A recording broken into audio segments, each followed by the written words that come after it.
like you said at the strip club, how, one thing leads to the next, and you will be presented opportunities for this to go deeper and darker. And it's really hard when you're looking at that much money to say no to that, especially when a lot of times girls who end up there, they are running from something or recovering from some kind of trauma, or, they feel like this is their only way. This is the only place they have to go, the only way they have to survive. And so it's very common, I think, to say yes to those little compromises and end up adding more layers of trauma. And then what I see from there is you need to drink more and do more drugs to cope with what you're now doing. And so it's just a really big spiral effect. And yeah, I keep thinking about your kids as you're telling this too, because I told you a little bit how you remind me of my mom. Just my mom, like, has a similar story too, and she's still running, and she's in jail again. And I just like, I love her so much, and I just want to see her get clean so bad. And I also know that you telling your story today is an opportunity as well to share your heart with your kids. I know, that you're still working out the redemption of some of those relationships. So just like keeping that in mind too, that they might be listening, they might be listening to this as well. It's hard to explain to them, like, this is all God's plan. And it's also hard not to hate myself too, you know?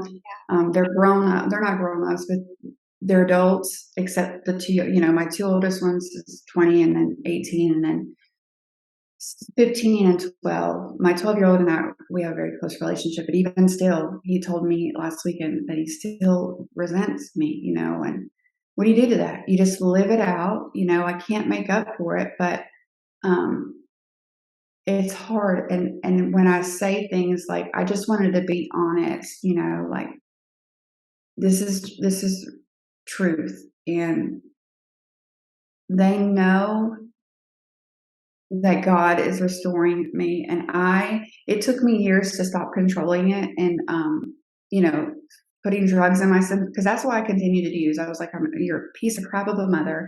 You abandon your kids. You don't, all of this. It just kept me using. And then when I got clean and free of all that, you had to deal with that. And then they came back around. And then my oldest daughter found my TikTok, and that was hard because in the beginning I was speaking a lot of S work, sex work, and just things that she didn't know about. So I'm trusting and believing God to work it all out, and all this is His plan. And I know I keep saying that, but I have to tell myself that so I'm not in control anymore. I still want to be there, but it might be years down the road. And I have had to accept that because some of them aren't ready. Yeah. And I forgave my mom instantly, but she didn't do a lot but I also have Jesus in my heart. Not sure. Jesus is the center of that. So, That's what I was gonna say is, like, I have other siblings who are not they do not forgive our parents. They don't yet know Jesus either. And I feel like that is what has allowed me to forgive my parents, is because there's a verse somewhere, um, "The one who has been forgiven much loves much." And so when you mm, feel, that God has forgiven you and He loves you, even despite your flaws, in spite of your flaws, that it helps you extend that same grace, to others. And something I know too is, like, I didn't think I was gonna repeat the cycle. I didn't think, when I was young, I was like, I'm not gonna do anything my parents did. Like, I'm gonna do things way different. And next thing I knew, kind of like how you said, you didn't know you were an addict until so many times, like being arrested and getting in car accidents. Like, I was doing the same things my parents were, but I still didn't think I was anything like them until, like, I don't know what it took for me to finally look in the mirror and see, oh crap, like, I repeated the same cycles that they did. And then that's another thing that helped me extend compassion and mercy onto them, because I was like, oh wow, I understood the Bible and how, like, things get passed down generationally until someone breaks the cycle. And And I just, like, was able to understand, like, they carried it on from their parents and their parents from their parents, and, like, this is a big thing we're coming against. Yep. It's crazy you say that because my dad's in prison again. We love my dad. No, for real. He had a life sentence plus 10, but God did this. God, he was only sentenced to 2 years with 20 years probation. So he'll get out in February. But when I tell you, I had to be the mother to him and me and my brother.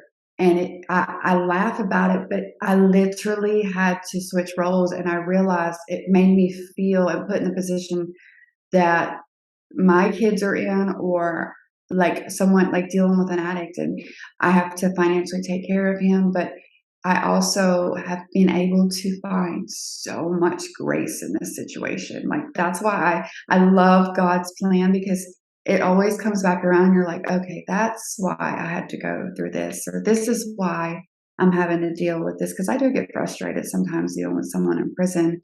Yeah. But boy, has God transformed that man, because he literally was the walking devil, and we have a beautiful relationship today. So I know if this relationship can be restored, and he can, and that's why I have faith in me and my kids.